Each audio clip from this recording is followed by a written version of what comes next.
Ya no llego. A las 6 sí no llego, pero si todos llegan, yo llego derrapándome. ¿Sale? Pero bueno, vamos a comenzar el siguiente arranque. Bienvenidos de nuevo, bienvenidas. El libro que nos toca hoy reflexionar, bueno, ustedes nada más con el título ya se dieron cuenta el carácter del estudio que vamos a hacer. Nos vamos a adentrar en Cristología, en todo lo que concierne a Cristo como sacramento, es decir, como un signo sensible, palpable, que comunica vida. Entonces, bueno, todo lo que sabemos de Dios lo sabemos por Jesús, así que le vamos a dar todo este tiempo. Van a cambiar algunas cosas. Número 1, ya no vamos a meter 3 o 4 temas en una sola sesión, se los prometo, porque eso fue un error, pero dicen por ahí que de los errores se aprenden. Lo que sí va a pasar es que van a ser dos temas en cada sesión. No nos podemos ir tan lentos, porque si nos vamos una sesión, definitivamente no vamos a terminar hasta que pasen los años.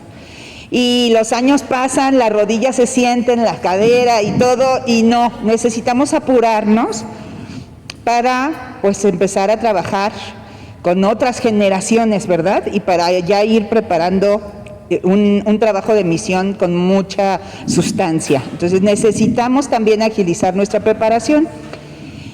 Ver 2 temas, ustedes ya lo vieron, va a implicar que leamos, que se traigan esos 2 temas por lo menos ya subrayados, para que el expositor que nos toque a lo mejor ya se encuentre con personas, nosotros, que ya saben de qué están hablando y que podamos generar las preguntas idóneas, ¿sale? Entonces, eso es algo que les encargamos mucho.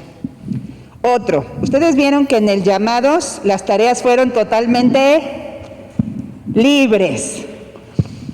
En Biblia, las tareas ya fueron como un poquito más sistematizadas y más obligatorias.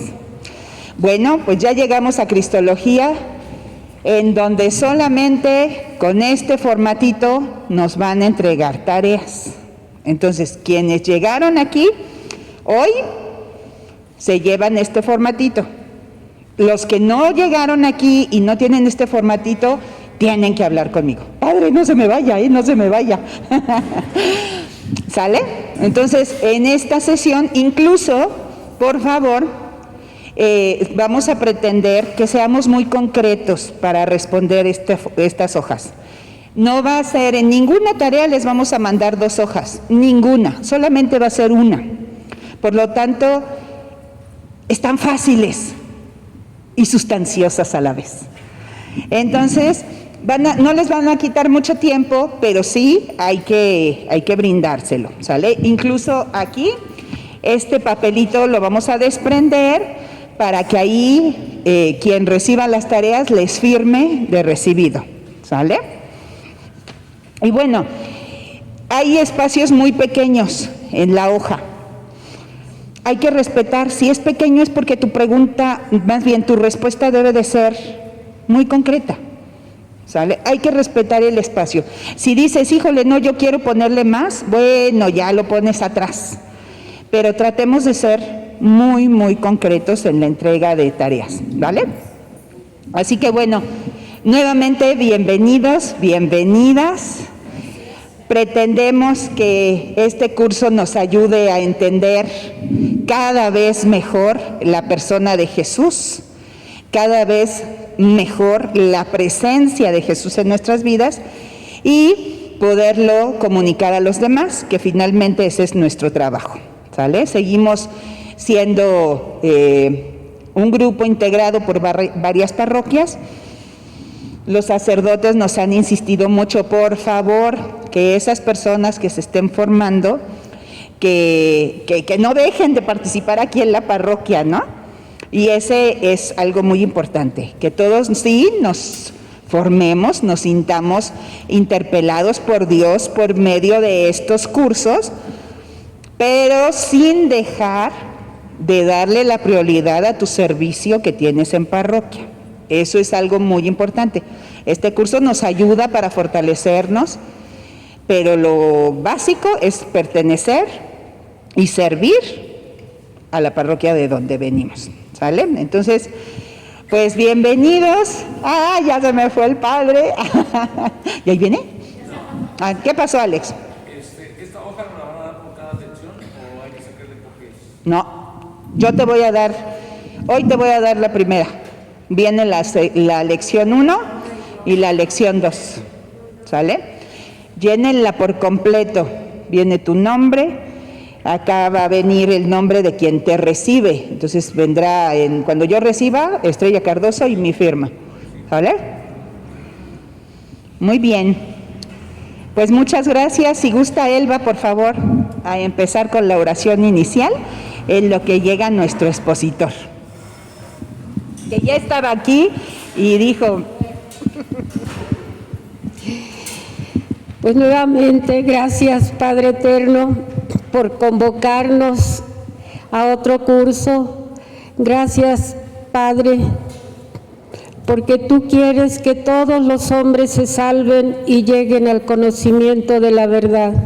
Nosotros queremos seguir esa verdad, vivirla, entenderla primeramente en nuestra mente, en nuestro corazón. Para eso te pedimos la luz de tu Santo Espíritu, para que de verdad, Señor, seamos tus fieles discípulos, no de palabras, sino con obras. Gracias, Señor Jesús, porque a ti te interesa más nuestra salvación que a nosotros a veces. Mamita María, acompáñanos, ruega por nosotros, para que de verdad seamos dignos hijos vuestros. Todo esto te lo pedimos, Señor, con la oración que tú nos enseñaste. Padre nuestro que estás en el cielo, santificado sea tu nombre.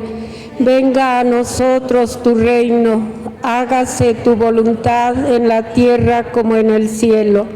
Danos hoy nuestro pan de cada día.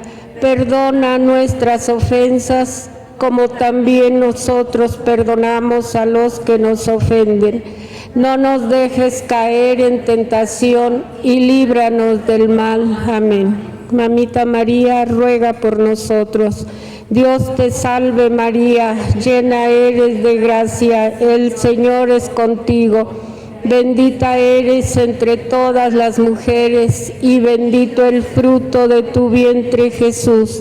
Santa María, Madre de Dios, ruega por nosotros pecadores, ahora y en la hora de nuestra muerte. Amén. Exacto, el Padre llegó en el momento preciso. Muchas gracias. Nos adelantamos con la oración. Qué bueno, así adelantamos tiempo. Siéntense.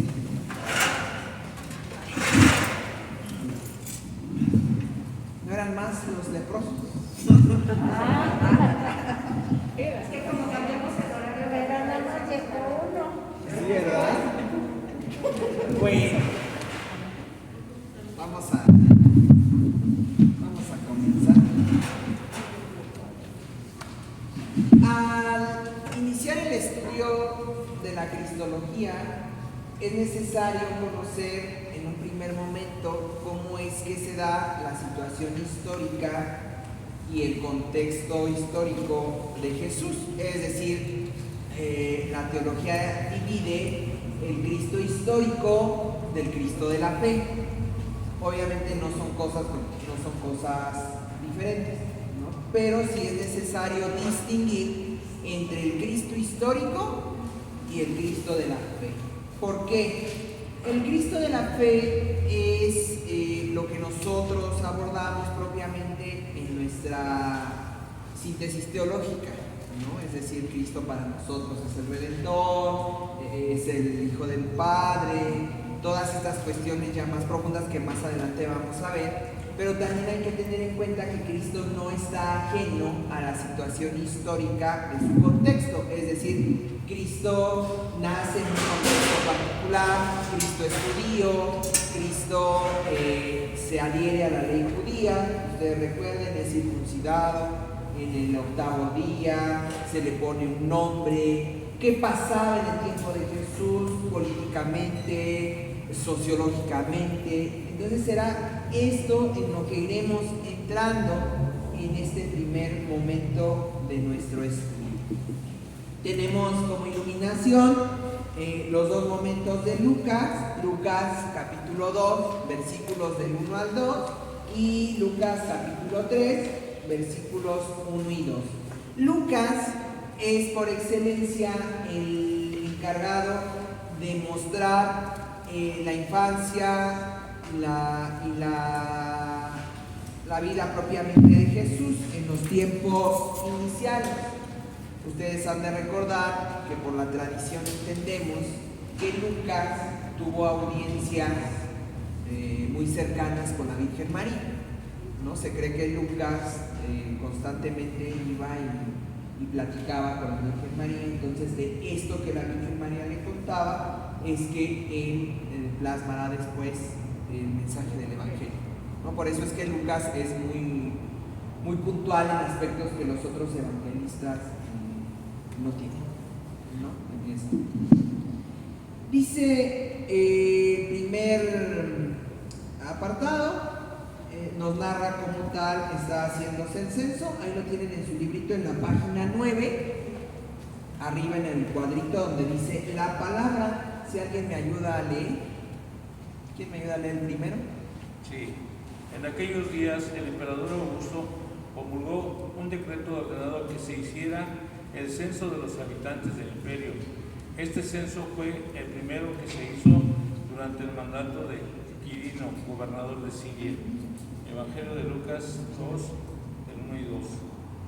El año 15 del reinado del emperador Tiberio, siendo Poncio Pilato gobernador de Judea, Herodes rey de Galilea, su hermano Filipo rey de Iturea y de la región traconítica, y Lisianías rey de Abilene, en tiempo de los sumos sacerdotes Anás y Caifás, la palabra de Dios vino sobre Juan, el hijo de Zacarías, en el desierto. Evangelio de Lucas 3, 1 y 2. Ok. Nos habla de ciertos personajes históricos, personajes que existieron, por lo tanto, en el tiempo de Jesús. Por lo tanto, el Evangelio de Lucas, en su primer apartado, hace una referencia histórica y política de Israel. Entendemos que Israel sufrió la dominación de Roma hacia el año 63 antes de Cristo. Es decir, cuando está narrando ya este pasaje, está dando puntualmente los personajes que están dominando el pueblo. Y lo dice así con nombres y apellidos, ¿verdad? Es el año 15. ¿Quién es el emperador? Tiberio. Poncio Pilato es gobernador de Judea. Herodes, rey de Galilea, su hermano Filipo, rey de Turea y Traconítida, y Lisanias, rey de Abilene. Entonces, ¿cuántos reinados hay? 3. Entonces, el territorio está dividido en 3. Y los sumos sacerdotes, entonces, pasa del poder político al poder religioso. Y los sumos sacerdotes son Anás y Caifás. No hay que perder de vista esto.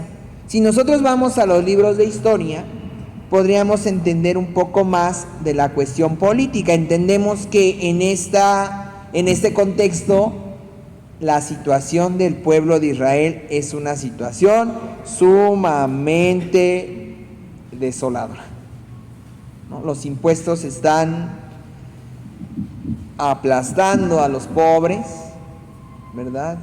Y al haber 3 reinados, pues uno dice una cosa, otro dice otra, otro más dice otra, ¿verdad? Y entonces viven una situación de inestabilidad política. Entonces, hacia el tiempo, más o menos como por el año 14, es cuando Roma, hablando como del imperio, no de la situación política, sino del imperio como tal, alcanza su mayor esplendor. Los romanos no, digamos que no hacían todo el trabajo, más bien delegaban a ciertos personajes. Poncio Pilato es uno de estos personajes, ¿no? Poncio Pilato tiene digamos, un papel de regir ciertamente, pero no es dueño de la tierra, digamos, es solamente procurador. Nada más, sería como el delegado, ¿no? El alcalde. Tiene que gobernar cierta región, pero él no es el encargado, tiene que dar cuentas. Ustedes han de recordar, ya lo verán más adelante en el momento de la crucifixión, cómo es que cuando están juzgando a Jesús, los sumos sacerdotes le dicen, le vamos a decir a César, ¿no? Es decir, ahí le viene su miedo, ¿no? Su impotencia. Te vamos a acusar con César, porque tú no estás siendo su amigo, estás siendo su contrario. Ok, ¿hasta aquí no hay dudas? Entonces, el Evangelio nos habla de un censo. Lucas, en el capítulo 2, versículo 2, habla propiamente de la cuestión del censo. ¿Para qué se hace el censo? Actualmente incluso ¿para qué se hacen los censos? Aquí en México tenemos censos. ¿Cuánta población hay? ¿Y qué más? Riqueza, digamos. Exacto. No solamente para saber cuántas personas hay, sino para saber a qué se están dedicando, ¿verdad? Y ya les dije un poquito al inicio, el censo va más en el aspecto económico, ¿no? Para ver cuántos impuestos hay, efectivamente, ¿no? Entonces, cuando se pide el censo a todo el imperio, se les da una cuestión. ¿Se acuerdan cómo tenía que ser el censo? ¿O no? Tienen que ir a censarse en su ciudad natal o de origen. Hay gente que ya no vive ahí. José es uno de ellos. María no, las mujeres no son censadas. No, quien es censado en aquel tiempo es el varón. Y por supuesto los hijos del varón, ¿no? Entonces ahí se sacaba el censo completo. Recuerden ustedes que en el tiempo de Jesús, lo vamos a hablar un poquito más adelante, quien tiene la figura social es el varón, ¿no? La mujer toma figura por el varón, pero el varón es el que tiene. José, al ser del estirpe de David, pues tiene que ir a censarse a su ciudad natal, a la ciudad de David. Entonces estamos hablando, antes de hablar propiamente de teología, pura cuestión social. Hay censo, hay que saber cuántas personas tenemos en nuestro poder, porque tenemos que saber cuánto dinero están produciendo, a qué se están dedicando y cuántos hijos tienen. Cuántos son varones, cuántas son mujeres. ¿Para qué? Para ver quién va a seguir produciendo y en caso de una guerra, con cuánta gente contamos para poder ir a la batalla. Entonces, así surge el censo. Solo varones, sí, solo varones. Las mujeres jamás van a la guerra, jamás toman posición política, no trabajan. De hecho, esta es una realidad muy fuerte del tiempo de Jesús, ¿no? Si una mujer quedaba viuda en el tiempo del Señor, pues no podía trabajar. Entonces era de dos: o pedía limosna o se dedicaba a la prostitución. Así era la situación. No, ya nadie se casaba con una viuda. No. No, o sea, y entonces por eso la urgencia de los judíos de tener hijos, y particularmente varones, porque en caso de viudez, los varones o los hijos mayores sostienen a los más pequeños. Por eso Jesús nos dejó a María como a Juan, ¿no? Por eso Jesús le deja a Juana María como madre, socialmente hablando, es decir, no la deja en el abandono. Y cuando José muere, entendemos, si bien no está en la Escritura, que José debió morir cuando Jesús tenía más o menos unos 12 o 13 años. No, pero los niños judíos ya a los 8 años son considerados adultos. De hecho, en la actualidad, la Bar Mitzvah, que es el rito en el cual el niño se hace hombre, se celebra a los 8 o 9 años, que es la edad canónica que nosotros tenemos para la confirmación, porque entendemos que el niño ya no está tontito. Digo, no que los niños sean tontitos, ¿verdad? Pero que ya entienden lo que están haciendo, ¿no? O sea, sí, por supuesto. Psicológicamente hablando, ya a los 8 o 9 años ya hay más conciencia, ¿no?, de lo que están haciendo. Incluso en materia de pecado, ya a los 9 años, ya el niño ya comete pecado mortal, porque ya tiene conciencia clara del mal que va a hacer.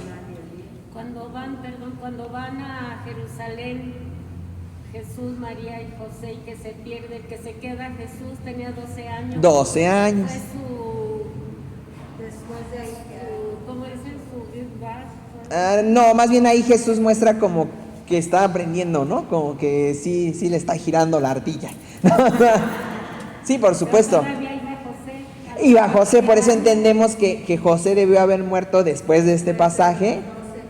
No, unos dicen que hasta los 18, realmente no lo sabemos, pero sí entendemos que cuando José muere, el niño se hace, bueno, el niño después hombre, se hace cargo de su madre.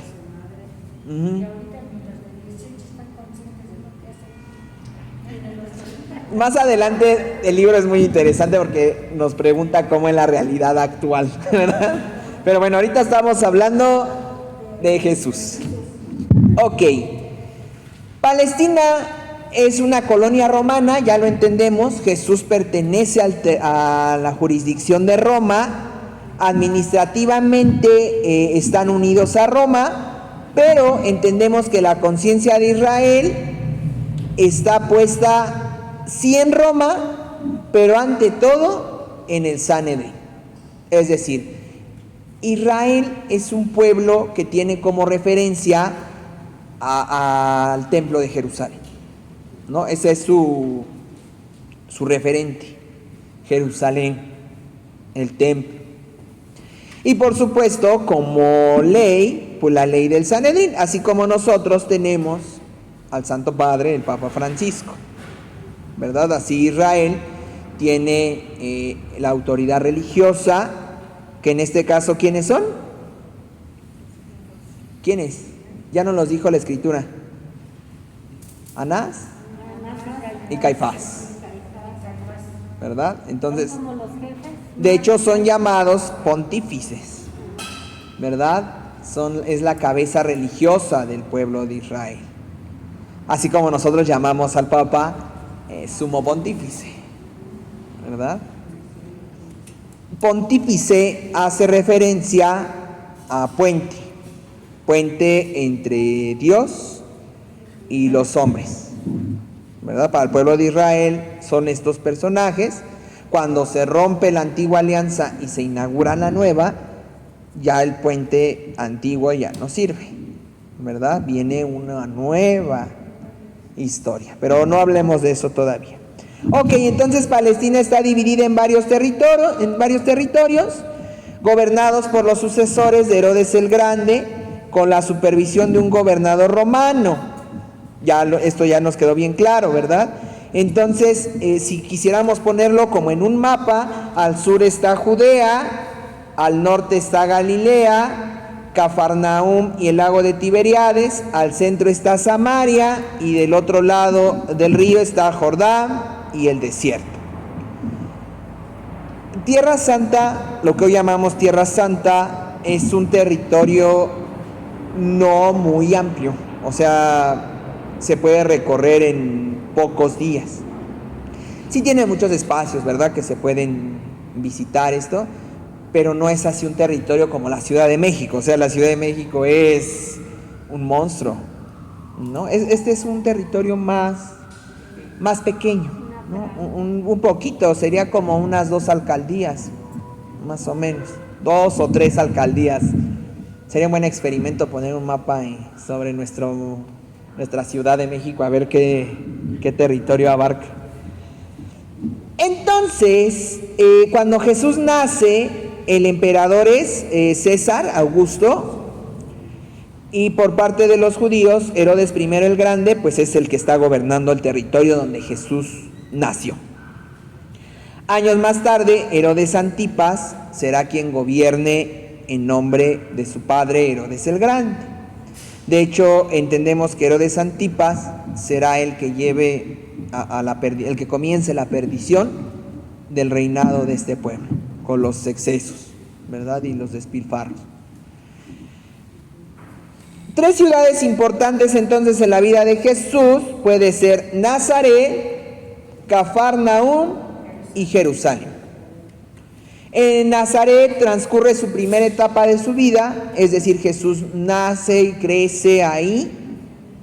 En Nazaret, de hecho por eso será llamado Nazareno. Cafarnaúm va a ser el centro de su actuar político, es decir, y público, es decir, Jesús va a predicar ahí, va a sanar ahí, va a caminar ahí. Y Jerusalén es donde retoma el sentido la Pascua del Señor. Es decir, por eso Cristo, al morir en Jerusalén, inaugura la nueva Pascua. En el templo está la antigua alianza y ahí se edificará el nuevo templo, la nueva Jerusalén, donde brota la vida. Hablemos entonces, siguiendo el tema. Bueno, antes, ¿hasta aquí no hay dudas? ¿Todo está claro? Hablemos entonces de las clases sociales del tiempo del Señor. En tiempos de Jesús existen ciertas clases sociales. La primera es la clase alta: ricos, poderosos, adinerados, saduceos, sacerdotes, cortesanos, comerciantes, cobradores de impuestos. Todas estas personas no tienen dificultad, ¿no? Ellos viven propiamente, digámoslo, del dinero del erario público, ¿no? Es decir, reciben salarios del erario, compran, venden, ¿no? De hecho, una peculiaridad del pueblo de Israel, y que lo escuchamos la semana pasada en el Evangelio del domingo, es que muchas veces son dados a hacer trampa, ¿no?, para robar a los inocentes.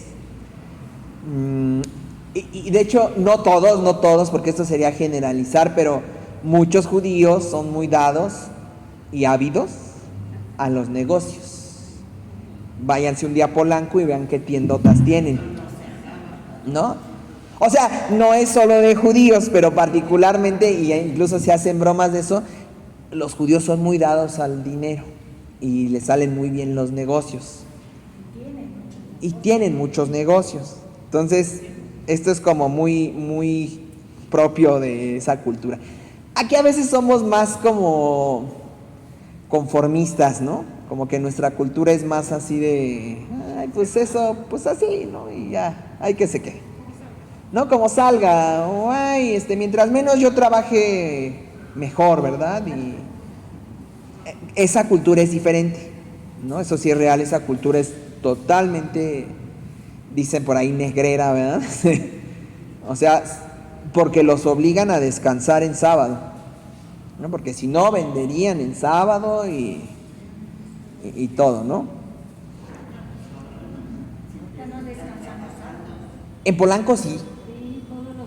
Bueno, al menos los que son observantes.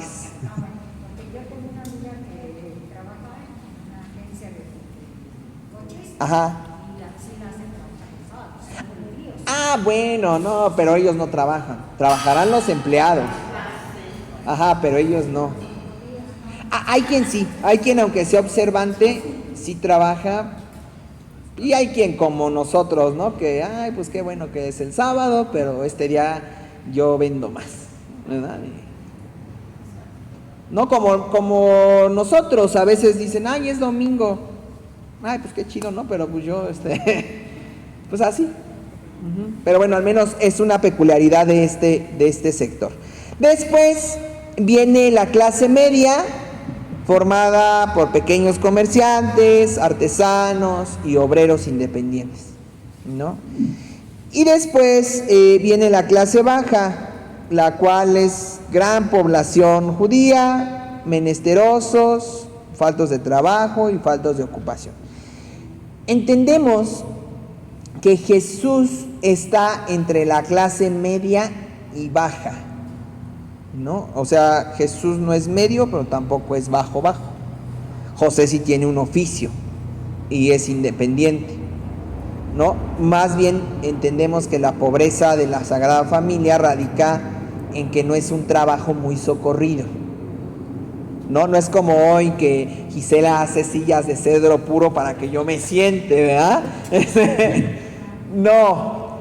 En el tiempo de Jesús los carpinteros son utilizados un poquito sí para cuestiones del hogar, pero más como para las labores de la tierra, es decir, para hacer instrumentos de tierra, para las cruces de los ajusticiados y para chambitas, digamos así, ¿no? Como que se requieran. Pero los muebles, incluso en el tiempo de Jesús, o sea, no hay muebles como hoy día, ¿no? Que ustedes tienen su alacena y su comedor, ¿verdad? Y su cama.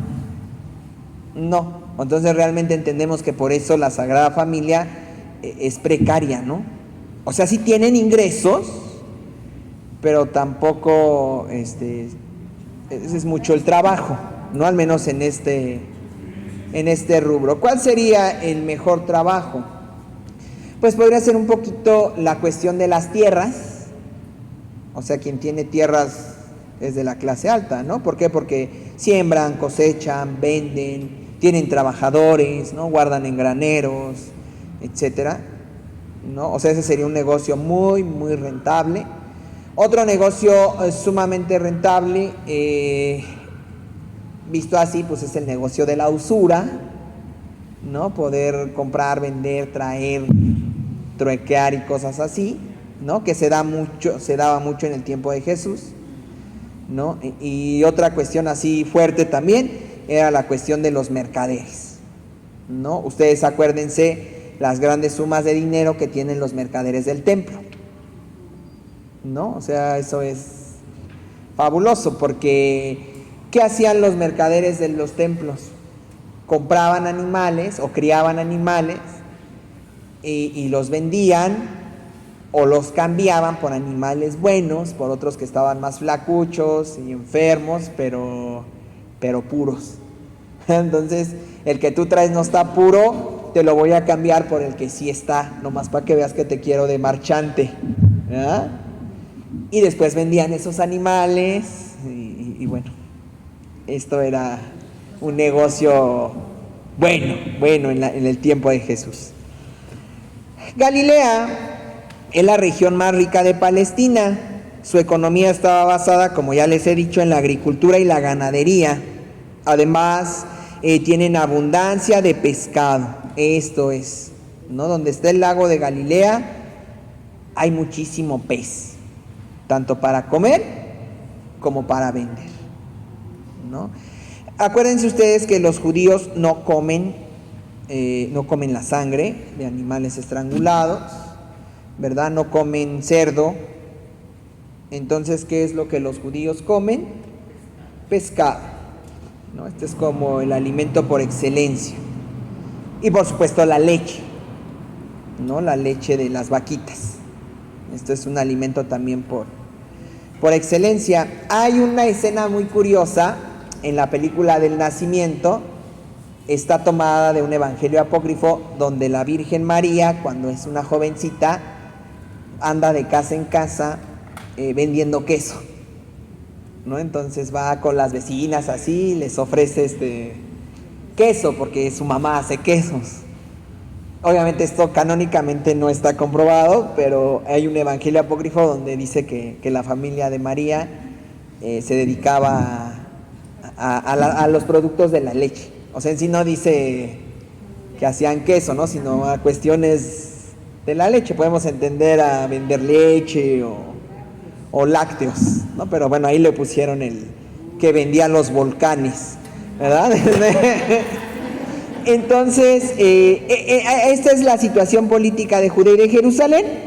Es una tierra próspera, además, porque a sus alrededores se da mucho el comercio religioso, es decir, está el templo. Este es un fenómeno muy curioso, no solo del tiempo de Jesús, sino de la actualidad. Donde hay un santuario, hay dinero, no solo en el santuario, sino en los alrededores. Vayan a Chalma, ¿verdad? No, para comprar y vender. El comercio, ¿verdad? Que la Basílica de Guadalupe, San Juan de los Lagos, San Juan Nuevo, Juquila, etcétera, ¿verdad? Que el santito, que la quesadilla, ¿verdad? Que la agüita, que la imagen, que etcétera, ¿no? O sea, donde hay un santuario, hay una gran derrama económica. Así es Jerusalén. A los alrededores de Jerusalén, más pegaditos al templo, estaban los vendedores oficiales y los cambistas de dinero.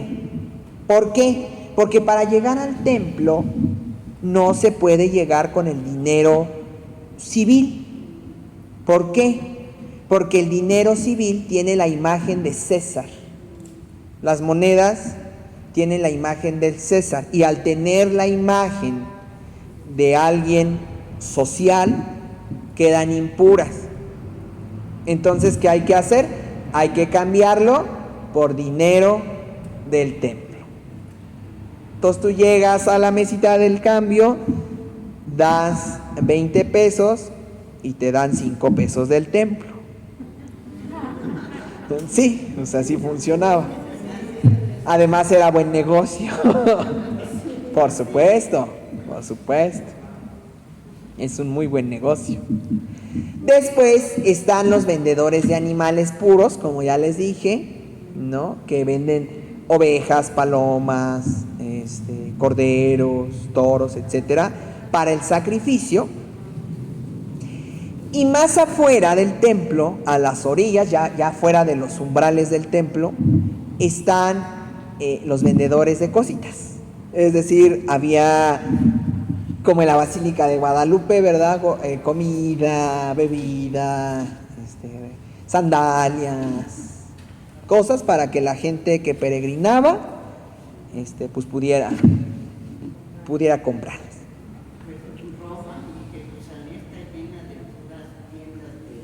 Eso no se acaba. Eso no se acaba.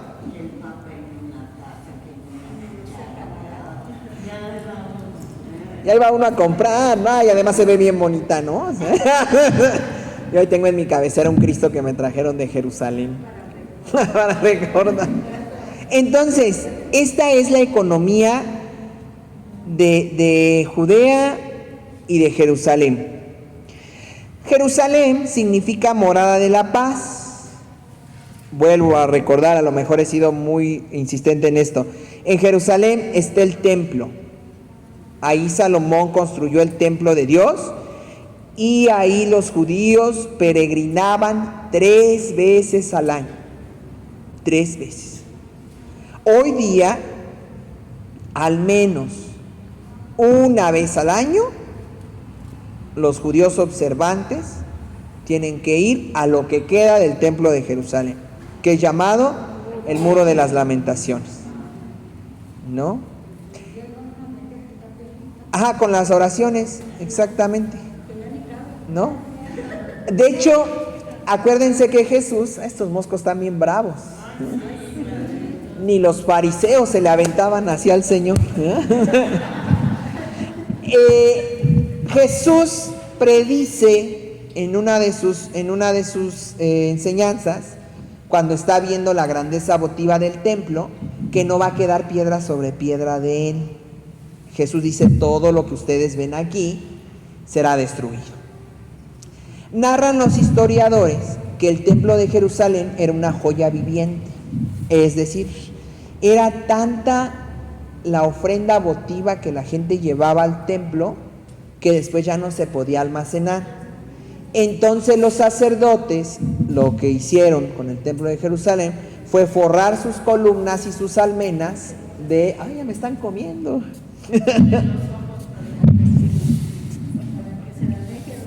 Sí, los fariseos. ¿No?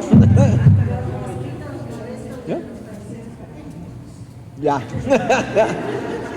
Ahorita se me van a juntar más el enjambre. Ya se me olvidó. Ya. Los sacerdotes optaron por exponer las ofrendas votivas del templo. Entonces narran, y después se entiende por qué cuando Jesús lleva a los apóstoles al templo, todos se quedan así como, pero de verdad con la boca abierta, ¿no? Observando las columnas del templo, porque las columnas del templo estaban forradas de oro del piso al techo. Entonces las ofrendas eran ¿qué? ¿Oro? Oro, joyas, exactamente, perlas. Entonces las columnas estaban forradas de oro macizo y las almenas de las puertas y los capiteles de las columnas, que son los adornos de las columnas, estaban llenos de joyas. Ajá. Entonces, cuando la invasión de Jerusalén y la destrucción del templo, saquearon totalmente el templo, entre ellos pues el Arca de la Alianza. Acuérdense que el Arca de la Alianza estaba hecha de oro macizo. Un artículo sumamente controversial que en la actualidad se desconoce su paradero, ¿no? Pero algunos dicen que está debajo, pero no se sabe, que está sepultada debajo de la mezquita de Omar, en Tierra Santa. No de Omar, nuestro camarógrafo, ¿verdad? Sino de la mezquita llamada la mezquita de Omar, en Tierra Santa, ¿no? Cuentan que ahí está sepultada, pero actualmente pues no se puede hacer ningún estudio porque los musulmanes jamás permitirían que se buscara algo así, ¿verdad? Entonces, económicamente, pues hablamos que los que tienen tierras pues, viven de sus rentas, ¿verdad? Los jornaleros se reúnen en las plazas para ser contratados. Esto es muy curioso. ¿Alguna vez han ido afuera de la catedral y han visto los señores que están, se pegan loseta y se destapan caños? Ah, sí, aquí no los he visto. Ah, sí, bueno, más o menos así era la oferta de trabajo en el tiempo de Jesús, ¿verdad? Se ponían en la plaza a esperar a que alguien los contratara, ¿verdad? Por eso Jesús toma la parábola cuando va llamando a los trabajadores a la viña, ¿no? Y dice, y sale a la mañana y a media tarde y a la noche. Obviamente Jesús le da otro sentido, ¿no?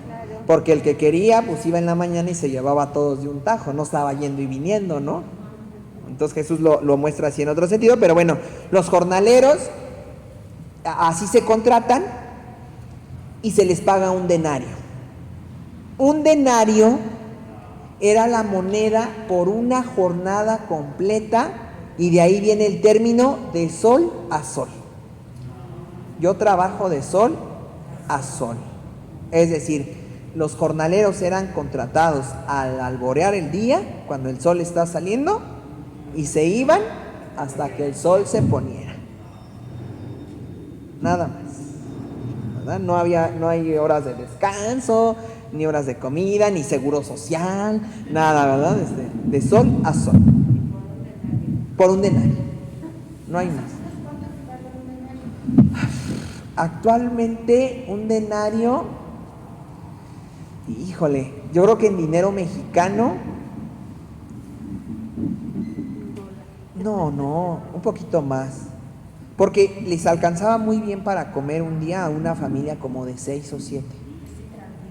Ajá. O sea, no comer banquetes, pero al menos sí tener una comida. Claro, por supuesto, no existe nuestra inflación, ¿verdad? Donde antes unas sabritas nos costaban $1 y ahora nos cuestan 20, ¿no? O sea, ese es otro fenómeno económico que después podemos charlar con cafecito, ¿verdad? Pero bueno, el pago por un trabajo es un denario. Después vienen los recaudadores de impuestos. Ese es otro. ¿Qué pasa en el tiempo de Jesús? Se tiene que pagar un impuesto por la tierra y por el trabajo. El equivalente a un diezmo, es decir, tendría que ser un 10% de tu trabajo. Se tiene que pagar al gobierno. Pero si tú vives al día, ¿no? ¿Cómo ahorras? ¿Y si les daban un denario? ¿No? O sea, y te lo gastas en comida, pues aquí es donde se pone difícil la situación. ¿Y qué era lo que hacía Roma? O te quitaba tus tierras, quien tenía tierras, o se llevaba un miembro de tu familia, particularmente a las mujeres, ¿verdad? Entonces por eso había que juntar dinero. ¿Qué era lo que hacían las gentes? Pues vivir precariamente para poder ahorrar un poquito, ¿verdad? Eso, para poder pagar los impuestos. Claro, o sea, hablar de 10% en una sociedad que vive al día es muchísimo. Es como si a ti te pagara yo por tu día de trabajo $100, te voy a pedir al final del año $300, pero tú cada día por comer te gastas $120. ¿No? O sea, no hay forma. Pero bueno, Roma sí lo legislaba y tenían que hacerlo, ¿no? Y después, al final, ya lo mencionamos, están los que pedían limosna. ¿Los que pedían limosna pagaban impuestos? No. Esos iban por la libre, ¿verdad? Pues aquí dicen que los limosneros tienen que pagar derecho de piso, ¿no? O sea, que si te pones a pedir limosna en un cruce o eso, pasa alguien y te pide tu cuota, ¿verdad? Entonces, ¿qué era lo que hacían los limosneros? Pedían un tiempo en un lugar, después se movían a otro, y a otro y a otro. No. En el fondo, los limosneros no vivían cómodos. O sea, hoy día, por ejemplo, entendemos que hay limosneros que viven en la comodidad, ¿no? Que encuentran mejor ingreso en pedir limosna y pues dicen, no, pues de aquí, ¿verdad? ¿Para qué trabajo? Mejor saco. Así. Hace unos días, ya tiene un tiempo más, que veía un reportaje de un sujeto que decía, no, pues yo saco tanto dinero al mes, ¿no? Y yo decía, no, pues esa carrera está más buena, ¿no? Hay más ingresos. ¿Y si estudia? No, y ni sin estudio. Y sin pagar impuestos. Pero bueno, en el tiempo de Jesús no existe eso. Eso sí es real. En el tiempo de Jesús no existe eso. De hecho, es curioso y hasta un poquito frío, ¿no? Cuando Jesús sana al paralítico, ¿se acuerdan? Que está al camino pidiendo limosna. Porque cuando Jesús lo sanó, pues ya no iba a poder pedir limosna. Es decir, ya tenía que trabajar. Se le acabó el ingreso, ¿no? O sea, sí le dio la salud. Uno dice, ay, qué bueno, ¿verdad? Ya se sanó. Pues sí, pero pues ahora tenía que ir a trabajar. Al siguiente día se tuvo que levantar temprano a ponerse en la plaza. Porque ¿de qué iba a comer? ¿No? Mejor lo hubiera dejado así. No, no es cierto nada. Ok. Hablemos, ya vamos a terminar, para que tomemos cafecito. Los sacrificios del templo. El templo tiene una esencia particular y es la cuestión del sacrificio. La gente va al templo a orar, sí, pero además va al templo a dar el culto necesario y agradable a Dios. Entonces, al menos una vez al año, los judíos ofrecen un sacrificio para vivir en alianza con Dios. ¿Qué podían ofrecer? Podían ofrecer animales, vegetales, panes e incienso. Obviamente lo tenían que comprar ahí. Así deberíamos de hacer en la basílica, ¿verdad? No, tú no puedes traer tu veladora de otro lugar, solo las de aquí. La tenían que comprar ahí, ¿no? Entonces todos sin excepción tienen que llevar al templo una vez al año un sacrificio en perdón de sus pecados y los pecados de su familia. Pero aquí sí hay tasa de sacrificios. Los más pobres ofrecen pichoncitos, los más ricos ofrecen los medianos ofrecen corderitos y los más grandes ofrecen bueyes, ¿no? O sea, así. No los bueyes, sino buey. Entonces, narran, o sea, nosotros imaginamos el templo de Jerusalén así bien bonito, ¿verdad?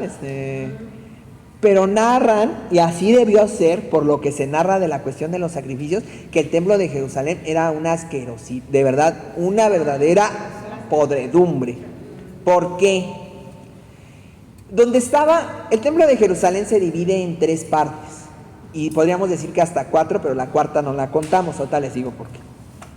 La cabecera del templo, es decir, lo que está hasta el fondo, es llamado la Sancta Sanctorum, donde se encuentra el Arca de la Alianza. La Sancta Sanctorum está cerrada siempre, siempre, siempre. A la Sancta Sanctorum solamente entra un sacerdote una vez al año con un toro y lo sacrifica dentro de la Sancta Sanctorum, rocía con sangre las esquinas del altar y lo vuelve a cerrar. Entonces imagínense la podredumbre que hay ahí dentro. Después está el patio de los sacrificios, donde está el lugar de los holocaustos. El lugar de los holocaustos históricamente es más o menos como una alberca de gran proporción que constantemente está siendo alimentada con fuego, con troncos, porque tiene que estar ardiendo de día y de noche. A un costado del holocausto, del propiciatorio, hay un altar de piedra donde se están ofreciendo los sacrificios. Entonces los sacerdotes están formados los animales, ¿verdad? Y están de güey animales. Entonces ahí es un sangrerío impresionante. Y de ese propiciatorio hay unas canaletas que salen del templo y caen hacia una colina de la ciudad. Entonces narran los que han hecho estudios en Tierra Santa, que esa pared era así como una cascada de sangre que constantemente estaba fluyendo y fluyendo y fluyendo. Además, la pestilencia de la sangre es muy fuerte. Vayan a la carnicería a la hora del calor y verán a qué huele. Y no es que la sangre esté podrida, no es que la carne, esté podrida, es que la sangre huele mal, ¿no? Entonces, imagínense la sangre acumulada de años y años y años en el propiciatorio, ¿no? Luego, ya que el animal está degollado y medio desangrado y todo eso, es arrojado al altar al holocausto, con pelos, con plumas, con todo, con pezuñas, con todo, a que arda, ¿no? Delante de Dios. Otro fenómeno oloroso impresionante porque pues se está quemando, ¿no? Así era el templo de Jerusalén. Después, en la siguiente parte está el patio de los hombres, donde los varones ofrecen las oraciones a Dios. Y hasta atrás, por eso dije que podían ser 4 partes, pero la 4 ni siquiera se cuenta, está la cuestión de la barda perimetral del templo, donde tienen que permanecer las mujeres, porque ellas no pueden entrar al templo, ni las mujeres ni los niños, ¿verdad? Entonces las mujeres se quedan hasta atrás, acompañando a sus maridos a la oración votiva del templo, ¿no? Así es la estructura del templo de Jerusalén, o era la estructura del templo de Jerusalén. Ay, por si un día quieren que lo hagamos otra vez. Debe haber sido muy, muy interesante. Y por último, el templo era la sede del Sanedrín. El templo es el lugar económico importante del pueblo de Israel. Es decir, aquí hay mucho dinero corriendo para allá y para acá y para allá y para acá con los cambios y las cosas. Los fariseos y los saduceos. ¿Quiénes son estos dos personajes? Y con esto terminamos. Los fariseos eran maestros de la ley. Ellos se preocupaban por conocer la recta intención y la interpretación de la ley y eran llamados maestros del pueblo. ¿De qué vivían los fariseos?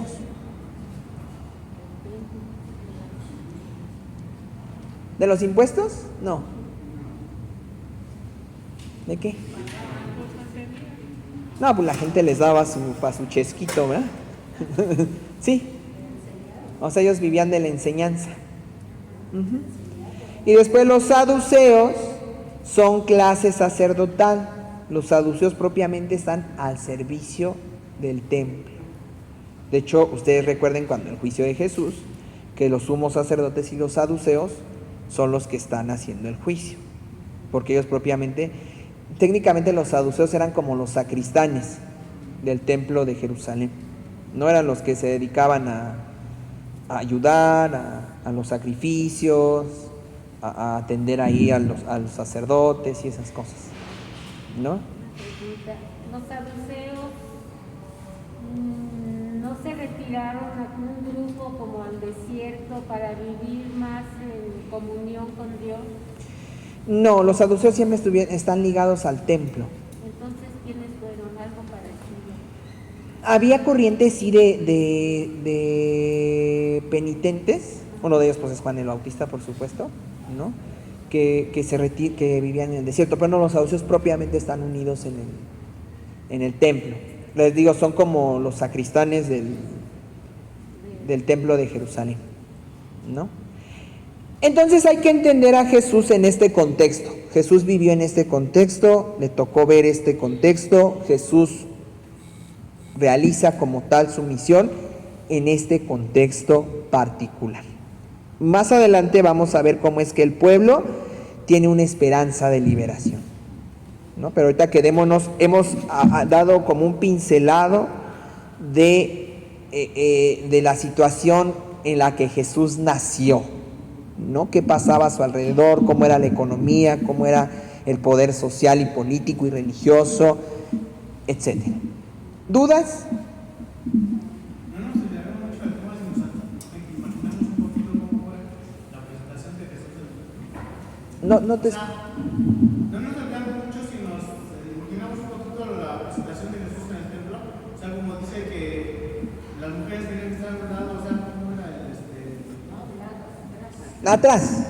Entonces, para presentar a Jesús en el templo, José lo llevó hasta los sacerdotes. María en su lugar, o sea, pero lo narra la... No. Cuando Jesús se pierde en el templo, Jesús está entre los escribas.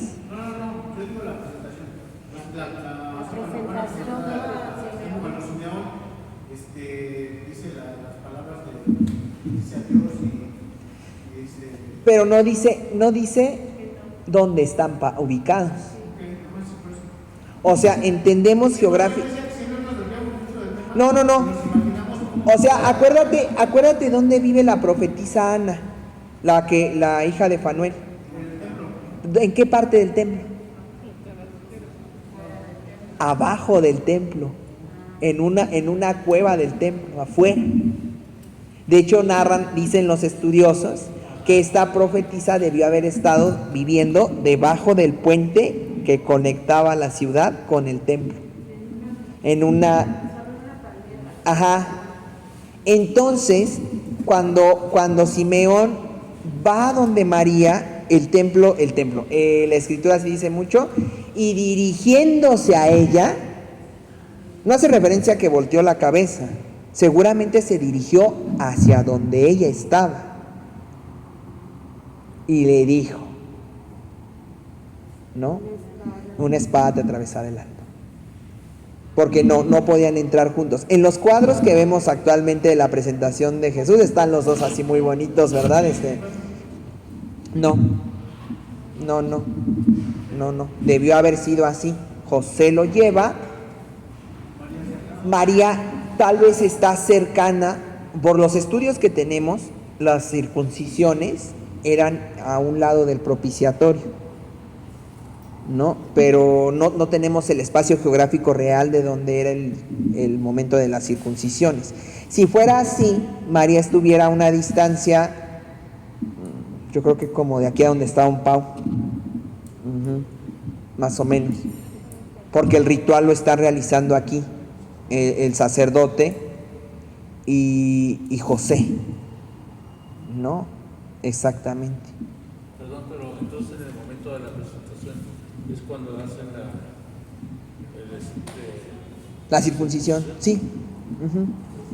Exacto, al 8º día del nacimiento hay que llevar a los varones al templo a que los circuncide el sacerdote y a ofrecer en rescate un par de tórtolas o 2 pichones para los pobres.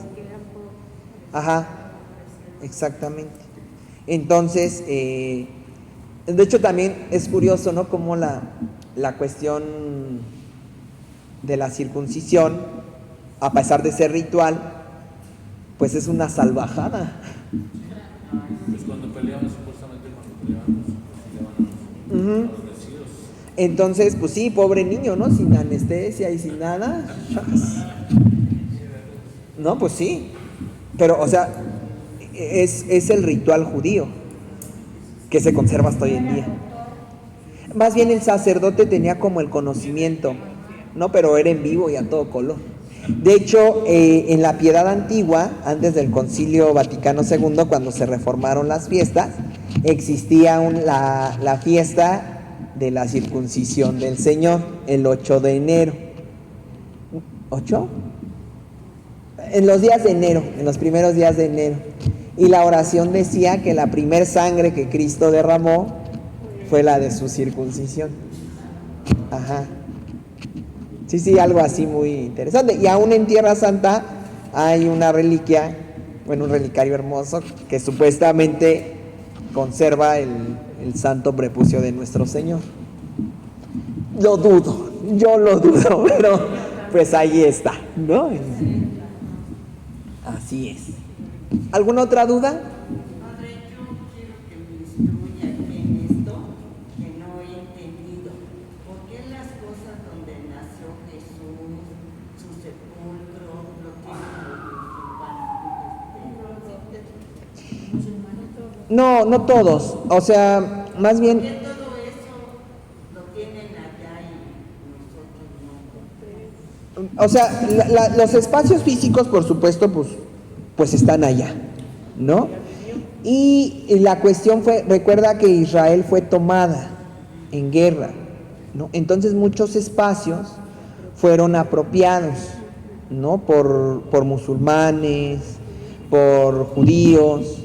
Después, cuando surgen las cruzadas tenían el objetivo de recuperar los santos lugares. De hecho, hay una historia muy negra sobre las cruzadas, pero al menos los caballeros templarios sí recuperaron gran parte del patrimonio histórico de la vida de Cristo, ¿no? O sea, a ellos, por ejemplo, les debemos el que podamos todavía venerar el sepulcro, ¿no? Como tal, y espacios. Ahora, hablando de las cosas, por ejemplo, la corona de espinas y todas las cosas que usó el Señor, algunas por piedad lo creemos, algunas otras más bien lo creemos por fe, porque no tenemos ni siquiera la certeza. Ustedes recuerden que en la Basílica de San Pedro, no recuerdo si es en la de San Pedro, en la de San Juan de Letrán, están las maderas del pesebre donde recostaron al niño Jesús, ¿no?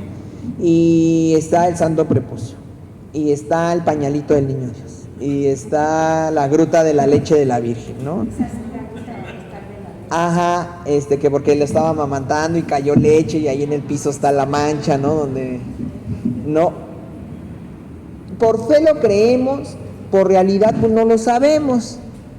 O sea, de los que más tenemos certeza y que sí se guardaron son los instrumentos de cuando Jesús ya hacía milagros.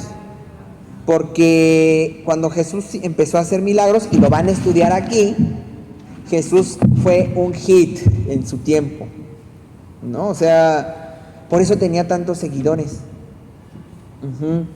No era el único, porque en su tiempo también había quiromantes, es decir, también había gente que hacía trucos, ¿verdad? Pero Jesús los hacía diferente. O sea, esto fue lo que empezó a mover a la gente. Sí sana de a de veras y no cobra, ¿verdad? Tiene algo diferente.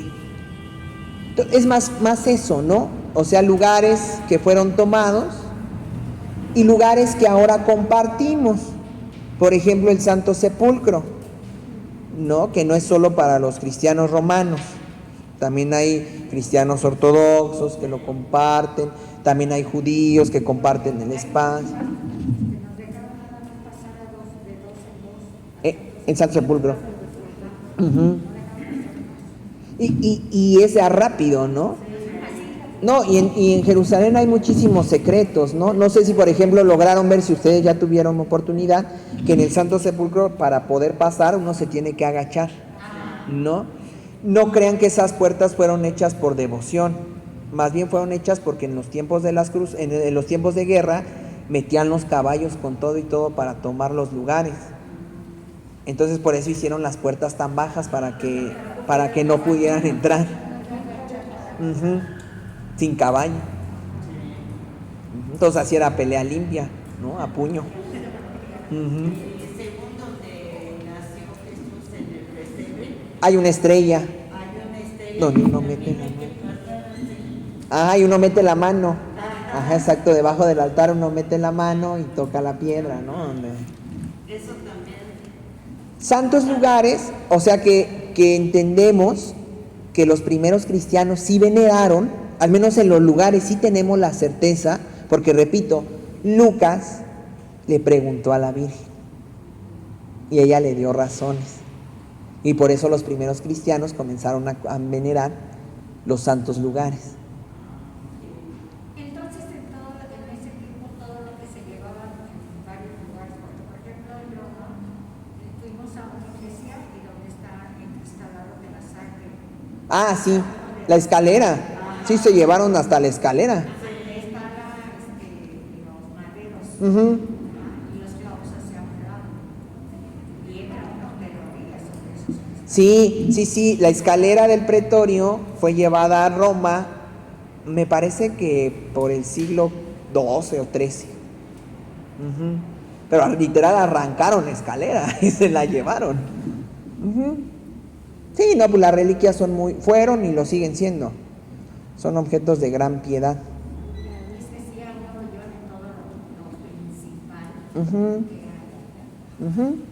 Sí. Todo lo que dicen, todo lo que se ve, es una prueba. Claro. Prueba de que Jesús. De que Jesús estuvo ahí. Yo creo que esta es una conclusión muy importante, ¿no? Jesús no es un mito, Jesús vivió en el tiempo. Y para hablar de Jesús, no solamente tenemos el testimonio de la Biblia, no. Historiadores del tiempo romano dan testimonio de la existencia histórica de Jesús. Uno de los más famosos, no el único, pero sí de los más famosos, es Flavio Josefo en los Anales del Reino. Los romanos eran muy dados a llevar bitácoras diarias de lo que pasaba. Flavio Josefo todos los días narraba el Anual del Reino, ¿no? ¿Qué pasaba?